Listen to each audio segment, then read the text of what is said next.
Have you heard of the new addition to the Go for Donnie podcast?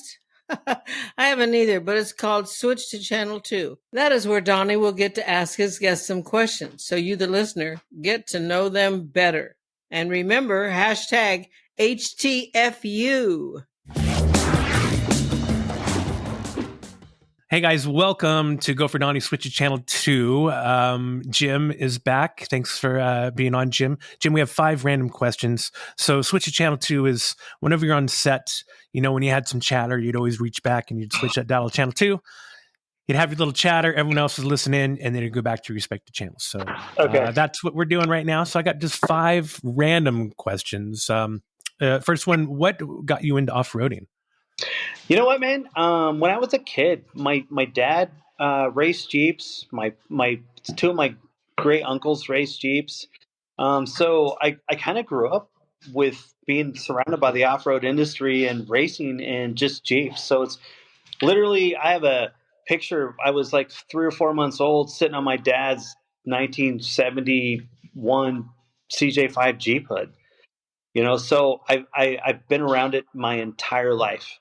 And I've always been lucky to be mechanically inclined. But, you know, when you're 5 years old in the 70s and your dad's yelling at you to hand you a 9/16, and you hand him a 5/8, and he's like, that's not a 9/16. You know, you're just like, oh, man. So, right? I've been really lucky to be around it literally my entire life.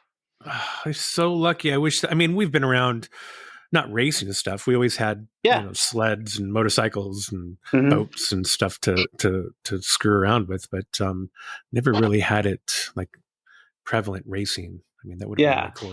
Yeah, and you know, probably my late teens, I took a step away, just not as far as the off-road, but went into the military, and then Barb and I moved. That's right. Barb and I moved to Northern California. We got stationed at Travis Air Force Base. And then we ended up buying another 4-wheel drive, and then we started wheeling again. It's always been a part of my life, and it's been a part of our kids' life. And then, you know, Barb's my co-driver now, and so it's been a good ride. It's definitely been a good ride for what we've been able to do. And what races do you guys do? Notable ones that everyone would know. I know there's one. Isn't there one at State Line in Nevada? Yeah. Yeah, I want to say, and that usually, at State Line, that's usually the Mint, right there between Nevada and California. But yeah, we race King of the Hammers, we race the Mint, we race the Baja 500, we race Vegas to Reno, Silver State 300. You name all the big races. That's what we race. We've been super lucky with it, and our sponsors are like, man, we love what you're doing, and those are the races we want you to see. So. This year in 2024, we won our class at King of the Hammers in 2024. Wow, that's awesome. And then we were the only truck in our class to finish the Baja 500. Holy crap. Congrats. Yeah. That's so cool. So it's awesome. You know, Barb, it's been great because we've been married for 33 years. She's a 2-time breast cancer survivor. She's tougher than I am. But I've had a lot of different co-drivers, but we've been married long enough. She knows my body language and I know her body language. And we both know when to shut the fuck up in the truck and just race. So the closer we get to the finish, Donnie, there is no talking. The only talking there ever is if I'm driving too fast and I'm going to wreck the truck sooner or later. And she'll be like, dude, because this is Channel 2, but if she's like, slow this motherfucker down because we're not going to cross the finish line. We're going to wreck this thing. And I'm like, okay. Because I just know, dude. I know when she needs to say what she needs to say. I'm like, she's totally right. So it's been really cool. If I could just learn that in an argument, I think I'd be way better off, dude. But I haven't figured that out after 33 years of marriage, dude. I'm just because you're going through an argument. You got to be going like 80 plus miles an hour in your argument, and then maybe you can think better. Yeah, you know, and that's when we finished Baja this year. We were in the truck for 26 hours, and we finished. Vegas to Reno, and that was 17 hours.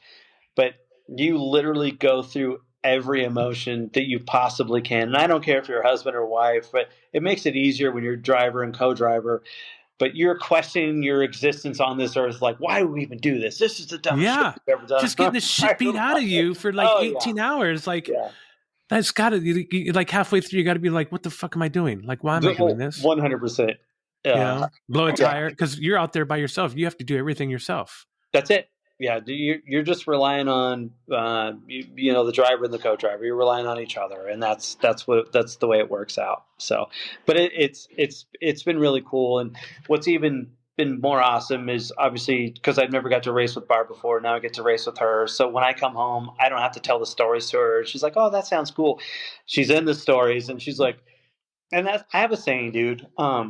Racing for us, it's not something we want to do. It's something we have to do. It's in you, because people will race and be like, it's okay. But when you will sell off your firstborn to make sure you have enough money to build your race truck, that's what you'll do. So You're legit. legit, yeah. You're really legit. Now, what about the Rubicon Trail, the Appalachian? I know you said you went to New Zealand. Can you share any of those stories? Because that's like freaking amazing that one, it's amazing to go and do these things. Two, you're doing these things and you're probably getting paid money to do these things. Yeah, unfortunately, we get paid to do this stupid cool stuff. Okay, the Rubicon Trail is probably one of the most. We live in Moab. You know how beautiful it is here. But hands down, Rubicon is not like the hardest trail you're ever going to do, but it's going to be the most beautiful, and it's going to be super difficult. If you're an experienced wheeler, your rig's built really well, and you've got some stuff on your side, it's cool. But if you're not experienced and you have a minimally built rig, it's a hard trail, because once you get in the middle of it, you're talking boulders this big around, rolly rock, but it is it's gorgeous out there, and you feel like you're in the middle of nowhere. And wow. It's Sierra Nevadas, Northern California. You get to Spider Lake, you get to you leave from Loon on Hot Rock, and then you cruise to Spider, and then Buck Island, and then once you get to the Springs with the slabs, I don't know if you're familiar with the slabs, but it's where the Rubicon River runs through it, and it's just slabs of huge granite. And water cascades across it, and it's only this deep. Dude, you can wait out there when it's 85 degrees, because 85 degrees at 7,600 feet, it's hot. Yeah. And just lay out there all day and have some cocktails, and you can't explain it, dude. You have to do it. You have to do it. It's beautiful. I've not done the Rubicon yet. Dude, so I know you got a friend that has some Jeeps. And this is no bullshit, Donnie. If you and your wife or anybody would ever want to come out, bro, we'll trailer a couple Jeeps, and if you want to shoot it or do podcasts, whatever, and we could have some. What's Elon Musk's Wi-Fi? That's what we have. Oh, Starlink. Oh yeah, Starlink. Yeah. Yeah, dude. So we have Starlink. If you would want to ever, and I really fucking mean this, bro. If you ever want to come out and do that, you are more than welcome. Anytime in July and August. Oh, right. In July. No. July, it's August. Not hot. It's really cool. It's not fucking Moab, you guys. You bastards with your Top Gear shoots. That was funny. So, July or August. You're like, yeah. But no. July and August, it's the best time in the Rubicon for sure. Because sometimes the trail won't open till early June. Oh.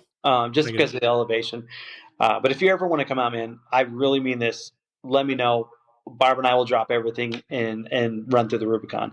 I've probably done it 300 times, and by hands down, it's one of my most favorite trails in the world. Wow, by far. Oh, we'll have to take you up then. We'll set up something. That'd be fun to shoot. And then obviously New Zealand. I've never been to New Zealand before until 2018 when we did the JL launch, and then 2019 for the JT launch. But probably I was lucky. I was in the Air Force, so I got to travel. By the time I was 22, I'd been around the world 5 times. Wow. But I'd never been to New Zealand, and what the culture and the people and just the land is some of the most beautiful places I've ever been in my entire life, by far. Just majestic. Yes, sir. Definitely majestic. And same thing with the Baja racing culture. Everybody gets scared, like, oh, you're going to Ensenada, you're going to drive across the border in Tijuana. I've been through Tijuana a million times. I picked up my friends in the Tijuana airport in Ensenada, and we pre-run it. So the first time, I had a hard time talking Barb. Barb's raced for a number of years now, but I had a hard time talking her down there. And all my good friends are like, dude, you need to go race Baja. You need to go. And obviously I've raced for a long time, and Baja 500 or 1,000, that's kind of your crown jewel right there. And I kept trying to talk her into it because we had our desert truck, and I was like, let's go down. So I made her watch this movie. Well, I didn't make her. I was like, hey, but I actually make her. I made her watch this movie called Dust to Glory 2. And it's all about the Baja scene. I was like, just watch this. If you don't want to go, I'll drop it. Which I wouldn't have dropped it. I still would have said, we're fucking going to race Baja. And she watched and she's like, let's go. So everybody, we vacation in Mexico a million times, down south of Cancun, safe and this and that. Anyway, I got her down there. We crossed the border. And then you go to these little dirt towns that literally have no pavement, just villages. You're eating the best food. You're drinking the best beer. And you're really, you're infused with these just culture. And it's the most beautiful thing I've ever done in my entire life. Oh, that's so cool. I would rather race anywhere in Mexico compared. The States have great races, but just the culture and how you feel and how they make you feel. We've never felt unsafe ever down there. And we've raced down there for almost 3 years now. And it's just great. But the courses are awesome. The people are even better. And just the food. And it's real Mexico for us. Like, we've been down to the resorts. And that's great. I love it. But, man, you go to real Mexico where you're 200 miles in the middle of the desert where you're like, there's a fucking That's nuts thing here? Oh, shit. It's really cool. Anyway, sorry, I didn't mean to go on, man. But no, I love that. Yeah, man, if anybody ever has the chance to go race Mexico or be involved with a pit crew or anything like that, I highly, highly suggest it for Score or Nora on their 500s or 1000s. Wow. If you can race from the San Felipe side to Ensenada, down to, far south, Baja. Big vacation town. Cabo? Yes, thank you, sir. Cabo San Lucas? Cabo. Yeah. Yeah, where the 1000 is. Yeah. You race everywhere in between through the desert. Oh, okay. I'll stop talking about it, man. That's I love experience, dude. I love Mexico. I have not raced down there, but I've been down there for Mexico. Just go down there and just feel happy and don't worry about anything. You can always be at the wrong place at the wrong time anytime you want. Yeah, I was down in Chetumal. Dude, where the hell is that? That's on the border of Belize and Mexico. Oh, I bet that's so beautiful. It was amazing. I was there for 2 months shooting Naked and Afraid. We were in the jungle out there. Dude, I didn't know you were involved with Naked and Afraid. Yeah, I did a few episodes of Naked and Afraid. Oh, yeah. In shit. Mexico, Belize, Guyana, and where else? One other place somewhere. Yeah, years ago. Yeah, it's crazy because, we religiously watch that show, and I don't know if I would want to, just because of the bugs. When you get down into the jungle, that looks miserable, dude. Oh, so it's miserable being clothed, right? Uh-huh. Just being clothed is miserable, let alone not having any clothes on. Right. And the ticks get in places that, nooks and crannies, it's just, I don't know. Dude, just so you know, I love you, brother, and we're tight. I would check you for ticks. Thanks. That's what we were doing in the desert that night with our shirts off. We were checking each other for ticks. Oh, Senior that's was so getting funny, man. tick checked. Yeah, that's funny. No, that's a crazy show. I mean, we haven't had anyone on or talked about my time or some stories on that, but hopefully in the future I'll have a few guests to talk about Naked and Afraid, because so cool.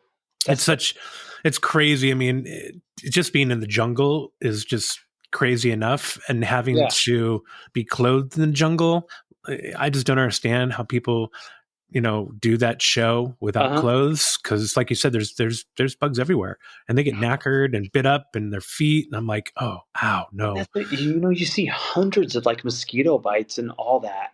Yeah. Dude, I was like, oh, I'm a man among men, but we watched. I'm like, I don't think I could do that. That'd be miserable. Probably where it's a little cold and some other shit, but maybe not. I have no idea. You know the show, so you're more desert dweller. So, so you're in Moab. You're back in Moab. What draws you to Moab? I think, obviously our daughter and our son-in-law is here, and we have 2 grandkids now. I'm a fucking grandpa. 53. Congratulations! That's awesome. Yeah, thank you, man. It's literally the best in the entire world, because there's no stress or pressure. Like, well, we really can't mess the kids up because they're grandkids. So here you go. But just to be involved with them growing up, and just they're obviously, we're grandparents. We think we have the most beautiful grandkids, like every grandparent does, but they're super smart. And then I think the draw for Moab is obviously that, but this is where we kind of started what we're doing now. I'm a little older and I don't want to live in Moab full time anymore. So we're full time RVers now. Oh, nice. Yeah, yeah. So we started that February of last year. So we're coming up on a year of being full time motorhome. So we opened a new Jeep rental store in Silverton, Colorado, which we had a Jeep rental store there before back in 2013 and 14. And we're kind of going back to some of our roots, but getting back to Moab, there's a draw here because this is where we built what we're doing now, and we have sponsors, and then we just meet a lot of people. And we moved back. We lived here for almost 2.5 years, and decided Moab's changed a lot. It's super expensive. I mean, we could afford to live here and be house poor, and we make a decent living. We're not rich by any means. We're not poor. We just work every day, all day long. But trying to afford to live here now, and then the people here are completely different than what we're used to. So I think we're going to end up in Montrose, Colorado. Oh, Montrose. That's not too Which would be far. a shocker, which we'll still Yeah. have roots in Moab because we need to come here for work and business and to see our friends and sponsors that come in and still do our runs and everything like that. But Montrose, after we went up there for the summer in our motorhome and lived in Silverton, we started a Jeep rental store up there. And then so Barb and I, we would actually cruise into Montrose because that's like the big city close to Montrose. You have Durango or Montrose. We preferred Montrose. It's a little blue collar, little redneck farm country, and obviously looking at me like that's what I like. So land is affordable, homes are affordable, people are so nice there, and it's the culture that draws us there. And we did okay up in Silverton this year, so we'll split some time between Silverton, Montrose, Moab, and then we're heading down to. I've got a big build that we're doing right now. It's called the Morphodite. It's for Morphodite. The Morphodite, dude. It's the most god awful build I've ever done in my entire life. It's literally Donnie, a 1976 Bronco with you're talking motor, tranny, T case, running gear, frame with the CJ7 body sitting on top of it and everything. Yeah, see your eyes right there? What? Yeah, it's exactly what it sounds like. So, but it's for a guy we built another Jeep for. So Barbara and I dropped off the Jeep we built 2 years ago. And he's like, well, hey, your trailer's empty. You just want to take this back and build it? I was like, not really. No, I don't. He's like, just do it. So we did. No good deed goes unpunished, brother. And that's where I'm at right now. So as soon as we finish that, we're going to head to Pahrump, Nevada. So it's just outside of Vegas because Barbara and I lived in Vegas for 5 years. Love it. People love Vegas or hate Vegas. It's not the strip that draws us to it. It's just the culture, I guess. I guess we really like a lot of culture. That's why I was talking about Mexico, going down there, in the desert. We love the desert. So, but I don't. Barb can live in the desert heat year round. I can't. So we found Montrose. I'm like, this is really nice. Maybe 7 months in Montrose, a little time in the desert. So she's happy, I'm happy, and we're gonna try to make a living from there. So that's awesome. And it's in Montrose, like only a couple hours from Moab. Dude, Montrose is literally 2 hours and 45 minutes away, so it keeps us close to the grandkids about 8 months out of the year. Nice. So, which is really nice for us. So we're super excited about it. Yeah, that's awesome. And what about your team, your race? What's your race team name, by the way? You know what? Basically, well, we're high desert racing for sure. But we have a lot of really great sponsors. Yeah, your shirt. Yeah, that's us. That's our logo. That's our whole thing. Hercules tires, they came on really big for us a couple of years ago. And without them, our race dream, it wouldn't die. But man, our race dream is attainable, and we can keep our team together for years to come. So we signed a great contract with those guys. We have Armorlight, Terraflex. Everybody's been so phenomenal for us. So we really appreciate the support and for what everybody does for us. It's great.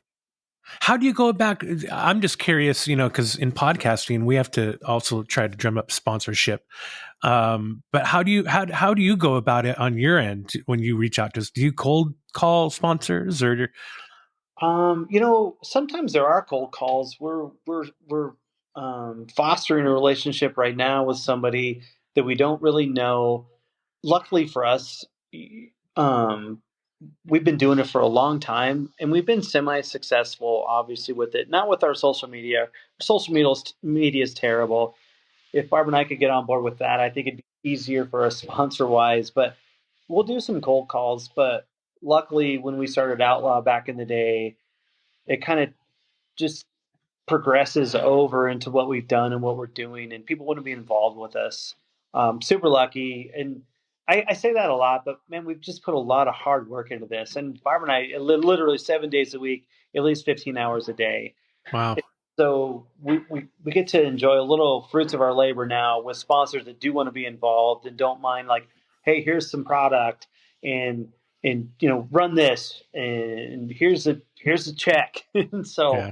But yeah, man, it's just like you do, dude. It's constant work, and everybody's like, you're so lucky, and we are lucky. Man, we work our fucking asses off every day, all day, to continue to do this. Nothing's given to us, man. It's all been earned. It's drive. So, it's not luck. It's drive. It's drive. It's 100% drive. Yeah, because either you have or you don't. I find that where some people have great ideas and you don't execute those great ideas, they never happen. So it's that drive to make that happen where, not a lot of people have. You said a mouthful right there, Donny. The idea is easy. The execution is the hardest fucking part. Yeah. Everyone's got an idea. Like, I got a great idea for this. You're like, oh, let's hear it. That's a really great idea. It's like, unless you can execute it, don't tell me. 100%. Cure the world.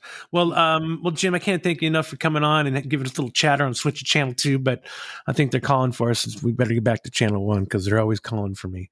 They're always calling for me, Jim. Okay, dude, congratulations. That's awesome, man. Yeah, thanks, dude. I appreciate it. I mean, it's a lot of fun, but yeah, it's great catching up with you, and I look forward to watching you and Barb do some more racing, and then hopefully come out and maybe go on a little Jeep tour ourselves. Cool. Awesome. Well, hey, thanks, man. I appreciate it, Jim. Thanks, brother. All right. Love you, man. Love you too, man. Later. Yeah. Bye. Production for Donny. Go for Donny. Locations for Donny. Go for Donny. Habitat for Donny. Go for Donny. Hey, Donny, what the hell are they doing?